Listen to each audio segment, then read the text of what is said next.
Hello everybody, how is it going? My name is Lucas, and today on Amps of the Axe FX 3, we are going to be checking out one of the most famous Mesa amps ever made, the Mesa IIC+. And guys, if it's your first time here, or if you've been here before, make sure you are subscribed to lots of cool stuff. I do Axe FX tutorials, mixing reviews, I do giveaways from time to time. I don't want you to miss any of that cool stuff. So without further ado, let's jump right in and check out the Mesa IIC+.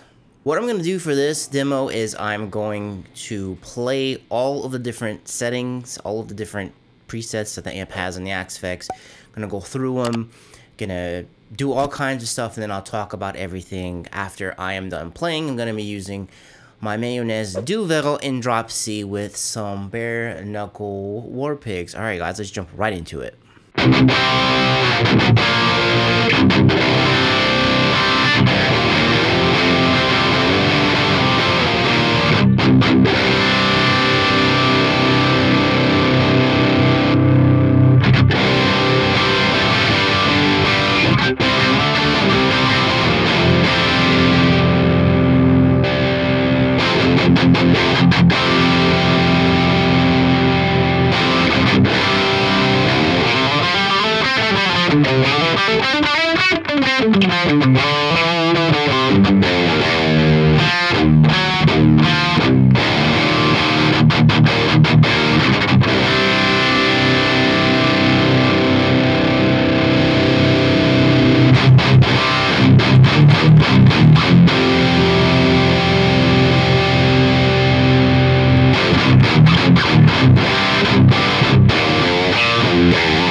Okay, now it's time for the talking, guys. If you're only here just to hear playing, thank you so much for sticking around. I really do appreciate it. Leave me a like on your way out. For those who are staying for talking, I really do appreciate you staying here. So, the 2C Plus, it is a great amp, but you either love this amp or you absolutely cannot stand this amp. There's really no, like, no two ways about it. It's a very polarizing amp.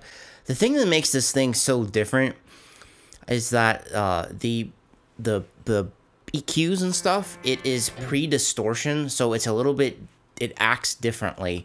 It says it in here. Cliff has it in here. I'm not going to waste time trying to find it, but if you want to really know everything about it, go to the Axe-Fx wiki, and you'll learn a crap ton of stuff about it. And Cliff says it in here. The key to this amp is it's the fat switch on here, which it's labeled as the treble shift. It's got relabeled, I think, in this firmware in 22, but that's the key to it, because as you saw in the demo, I kept like toggling it on and off, and it shifts the treble, it shifts it kind of higher up, and it gives it kind of like I don't want to say a sheen, but it kind of gives it that kind of like it has an overdrive on it, which it makes it really nice. And Cliff even says it in here. The fat switch, I can't remember where it's at, and I'm not gonna waste your time trying to find it, but that. The Mesa knew that the treble shift was the key to it, and or fat switch. So on the Tri-Rec, it's on there by default. On the actual real Tri-Amp, it's on there by default. So going through the different modes, they're kind of self-explanatory, and like I was saying before, the EQs is pre-distortion. It's pre-distortion. Let me find that and clarify that before I give you wrong information. Here, number 7 is what I was talking about. The key to a good boogie sound, MIO, is the fat switch, the treble pull switch, treble pull shift on the 2C Plus, and the pull fat on the Mark IV. Mesa knew this, and the lead 2 tones on the tri-axis have it enabled by default. Always use a fat switch on the real amp. Once again, it makes it good. Yes, here it is, number 11. The tone stack on the boogie is pre-distortion. As you increase the gain, you want less bass into distortion stages, so the idea is that you turn the bass down. On later versions of the boogie's tri-ax, for example, they changed the taper.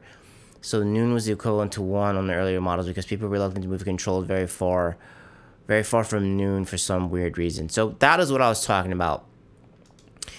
It's different. So I don't know if you saw me, I was playing with the mid knob on here. I find the bass knob on a lot of Mesas, you run them low, especially like the Recto, like you run them low, don't be afraid to put them at 0.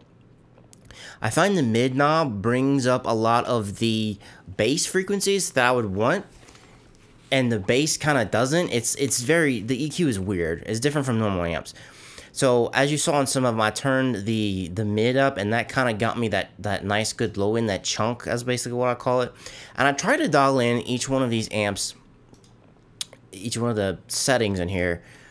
You see all of these right here. I'm gonna do I'm gonna have a whole video just on the 2C++, even though it's kind of more or less the same thing. I want to do a whole different video on it. I try to dial them in differently because they all are very different. The normal one, it's kind of like, I find it kind of responds to everything evenly. It doesn't really jump out too much. It's kind of like chill is the best way I can describe it. I think a lot of people kind of gravitate toward the bright one. This one kind of gets, a little bit more excited, a little bit more, it pushes a little bit more.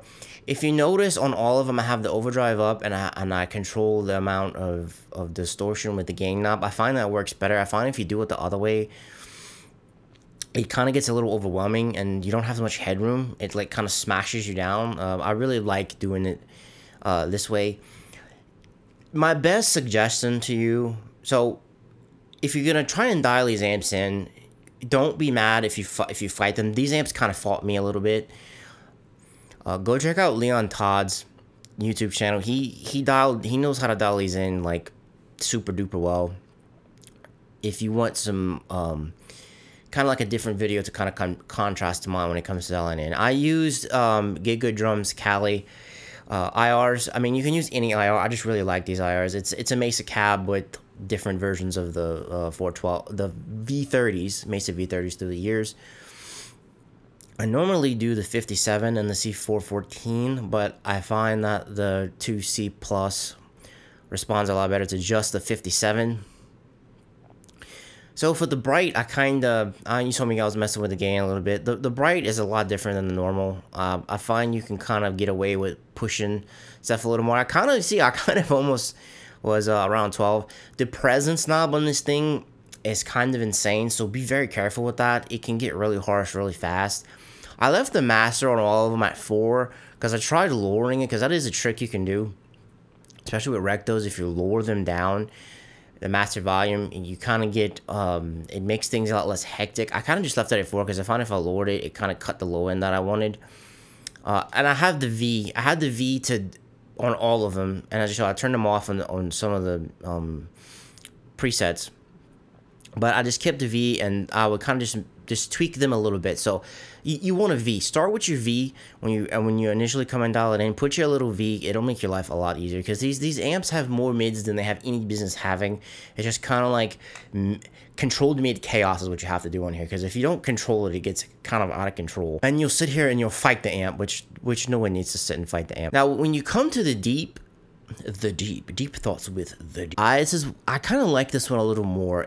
When you come to the deep knob, it kind of, I read it in the wiki like a few seconds ago. It shifts where the low end is looking, and I think it boosts it a little bit, and I kind of like that because it makes it a little bit easier to get some chunk on it, which very long time ago I dialed in my tones and they're very anemic and nasty, and they didn't have any bass, but now I try to make a conscious decision to put a lot of bass in there, and that's what I mean by chunk.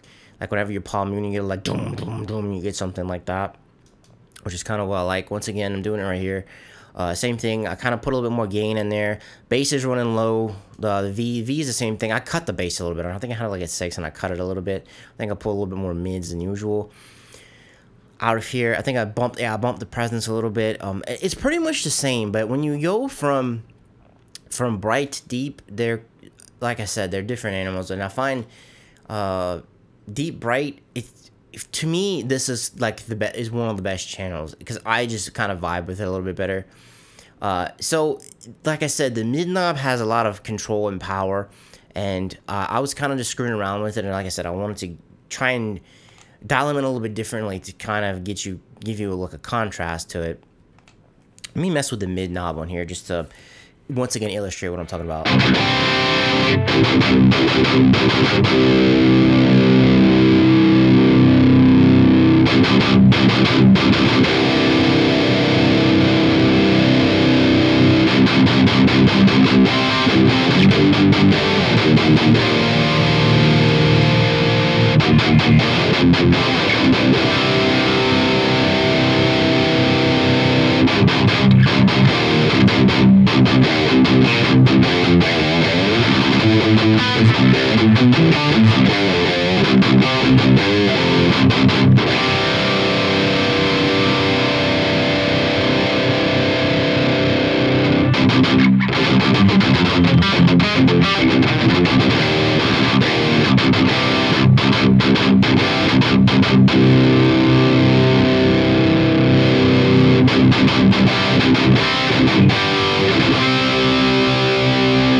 As you can hear too, like if you push the gain on here, it starts to crackle and it gets very oversaturated and out of control.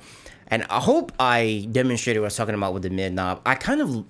I like and I hate the way it behaves at the same time. I like that when you push it, it brings up that kind of like the lower mids that, you know, that are kind of farthest to the left when you're encroaching on the bass frequencies. I like that it brings it up because it does it subtly. It doesn't bring up a lot of those little nasty tones that tend to be in there.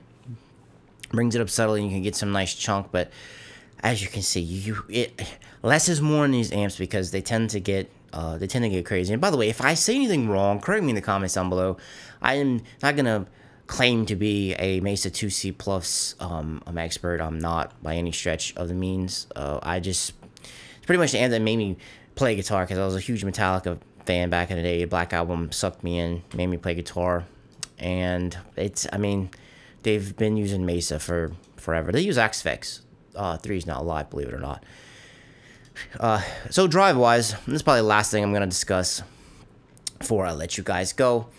So the drive, I bounced between the Maxon 808, which I just got an 808X, and I've really been loving it. I bounced between that and the Precision Drive. The Precision Drive I like because you can mess with the attack and bright, and so unlike the Deep, I kind of messed with that one. And as you heard, I was bouncing back and forth on here. Drive-wise, I don't know, just pick what you want. I find this thing does better with a drive. I find a lot of Mesa amps just do better with drives in general, and I think that's gonna wrap it up, guys. So the main thing I want you to take away from this is less is more. Don't get frustrated if it fights you. It's just that type of amp. It's finicky, and I'm talking about specifically in Axe-Fx 3. It's like very, I'll say finicky, but it kind of has a mind of its own, and you kind of have to know how to massage it to kind of get the tones that you want. So guys, thank you so much for sticking around. Thank you for sticking around for the talk about it. If you do, I really do appreciate it. Before we get out of here, I want to show you. So the 2C++ right here, we only have one, as you just saw. It's just one mode. I'm gonna doing this on the next amps of the Axe-Fx 3. Cliff says that this one has different tapers. It's just different tapers than the actual 2C+ that we just went over. This was branded as a Metallic amp for a while because this was taken out of the Axe-Fx, and then Metallica's techs couldn't really dial in the tone they were looking for, so they added it back in for them. I'm gonna do a whole video on this separately because I kind of wanted to focus in on it and show you different things on that.